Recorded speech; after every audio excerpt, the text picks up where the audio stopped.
Now, good evening to all those who choose to click onto this video. It's once again the one, the only Terminator Joe, and came here with another video.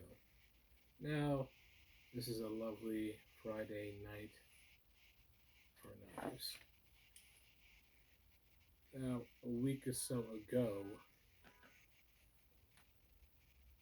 Knife Junkie pretty much came out with a podcast stating what is your do everything knife. Now, when I was down in the comments section, I told him, actually, I gave him about 3 options for those, which is kind of funny because I excluded my actual do everything knife, which everybody knows before, which is the Cold Steel Espada XL. And I gave 3 other options. The first one was a 5-max. Namely, this 5-max with this lovely snaggle tooth attached to it. The other was the Preacher. And number 3, because I like putting things in 3, is the D-Bad Big Jim. Oh, it's so lovely. Now I kind of want to explain my answer first because a lot of people have certain definitions for what a do-everything knife is. For me, my definition of a do-everything knife is a knife that's strong enough to cut wood, cut the skull of a zombie, and maybe even cut through time. Unfortunately, neither one of these can cut through time, but I know a good portion of them could probably, cut through a zombie's head. Cuts a nice amount of wood. And also, when I was in a fight with a freaking bear, you'd probably be hoping to have one of these knives to probably defend yourself. You know the bear's probably most likely to win. In fact, yeah, it's going to win regardless. Probably 99.9% chance, but at least this will probably give you a fighting chance if you're going against something like a grizzly bear. You may actually win if you're going against something like a brown bear, as it was, I meant black bear. There's no difference to that. And I think how the 3 knives, including my Cold Steel Espada, can definitely be put in those categories as a do everything knife. Because of the fact I think I have a lot of confidence that these knives will perform these tasks, especially when it comes towards self-defense. And because to tell you the truth, that's the main reason why I carry a knife. No self-defense, just in case, the pistol fails. Now, looking upon these knives, they're all very lovely, they're all very big. Yeah. They're all very big knives, yes. Because to me, like I said, I love big knives. And to tell you the truth, you're not gonna be able to fend off a defender or cut some wood or cut off a zombie's head with something freaking small. Now, this is the smallest of the 3, even though I also included my Cold Steel Espada.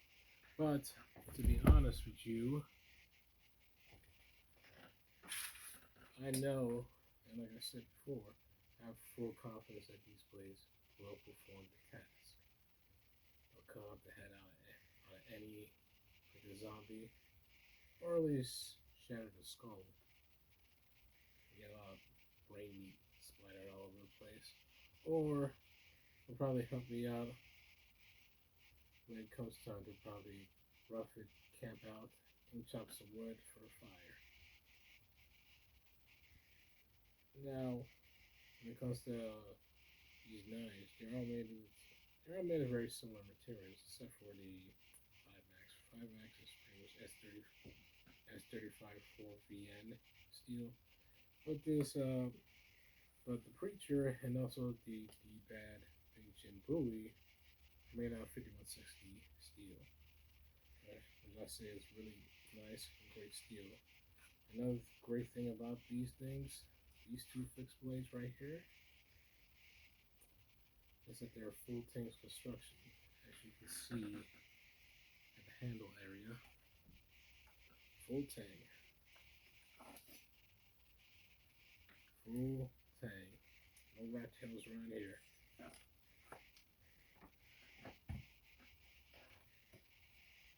And that's kind of the issue when it comes apart when it comes towards knives that are, fighting knives.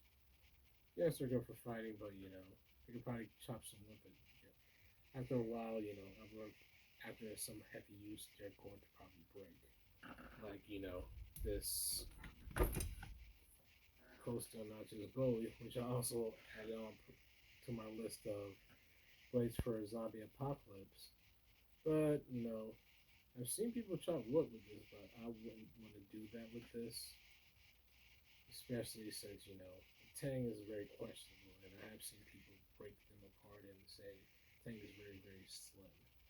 So hell, this one is still for fighting, and even though I would carry for a zombie apocalypse, I can't really say I have very deep threaded confidence that they can do it all. But when it came to these, like that sound, I have full confidence in it. Now, when it comes to the deep dive, when it comes to my favorites, so yeah, have some beer before I put the camera on. Yeah, this knife is pretty much my favorite when it comes to the haul that I got a couple months ago from Kukri House. And this is by far my favorite of the five. Was it five? No, it was six blades that I got from the coastal. I love the two freebies, but I spent money on this one specifically for a reason because it was impressive looking. And not only was it very impressive when I got this in my hands, I pretty much knew, wow, maybe heavier for some, but it's not that heavy for me. And that's the reason why I love it so much. And from the looks of it, I think Donnie got his idea for doing this from Bowie knives, but also I think his biggest, if I can remember, his biggest reason for designing that knife was this knife right here, the Gil Hebend Russo Bowie used for the Expendables as Dolph Lundgren's as it was Gunther's blade. This is beautiful. But the thing about it is, like I stated before in another video, is that when I just simply chopped it so well, the brass fell off on the sides, and I glued it back in. Now, when it comes to this one, this problem doesn't exist. This is completely welded on. It's tight. It's not going to come off for anything, unless you're going against, some kind of god or maybe some super zombies. If you're a fan of Resident Evil, those kind of zombies may stand up to something like this. But in general, this is a lovely, huge, beautiful knife. I love it. Along with my other ones. And like I said before, there's a reason why these knives are my do everything knives. Big, sharp, tough, and will definitely defend you against something crazy like a fucking bear. Now, this one in particular isn't a fixed blade, it's a folder, but it got strong tri-lock. You could probably carry like 500 pounds on it or something like that. I don't really remember them doing like a weight test on this one. Maybe I need to research a little bit to see if they did, but I can only imagine that this could carry a lot of weight on it. This tri-lock is freaking a miracle worker. And even though I do prefer this because the Mayhem and also this blade pretty much came out around the same time. The only difference that the Mayhem's tip is a little weak. You know, it's thin. It's probably very good with thrusting, but this one's also very good with thrusting, and also the tip is very, very tough. You know, you go do a bunch of tip tests with freaking survival survival, calculator survival. That's the using calculator survival, and now I'll definitely win. And this is that's probably the reason why I didn't pick my Espada because I don't know the tip for this probably won't survive because I've seen the tips of these get broken a few times, and also because I don't know I kind of semi bent the tip of my first one. Even though yes, this is to do everything. Even if the tip would break, I would still use it. You know, I have a lot more confidence in the 5X tip in my spotters. Now, with that being said, I'm going to hit you off with one of these. I'll imply you to stay frosty, subscribe, and stay safe out there because there's a lot of things, there are a lot of things there that are worse than